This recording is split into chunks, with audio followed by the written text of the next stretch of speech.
ಮಲಬಾರ್ ಭಾಗದಲ್ಲಿ ಧಾರ್ಮಿಕ ಆಚರಣೆಗಳಲ್ಲಿ ತೆಯ್ಯಂ ಆಚರಣೆಗಳು ಪ್ರಮುಖವಾಗಿದೆ. ಹಲವಾರು ದಶಕಗಳಿಂದಲೂ ನಡೆದುಕೊಂಡು ಬಂದ ಸಂಸ್ಕೃತಿಯ ಜೀವನಾಡಿಯಾಗಿದೆ. ಮಲಬಾರ್ ಭಾಗದಲ್ಲಿ ದೈವಾರಾಧನೆಗಳನ್ನು ನಾವು ನಾನಾ ಗುಡಿ ದೇಗುಲಗಳಲ್ಲಿ ನೋಡಬಹುದು.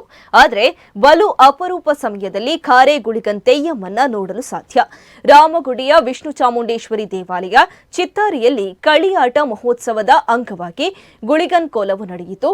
ಗುಳಿಗನ್ ತೆಯ್ಯಂ ಖಾರೆ ಮುಳ್ಳಿನ ಪೊದೆಯ ರಾಶಿಗೆ ಬೀಳುವ ಮತ್ತು ಮಕ್ಕಳನ್ನ ಓಡಿಸುವ ಒಂದು ಝಲಕ್ ಇಲ್ಲಿದೆ ನೋಡಿ.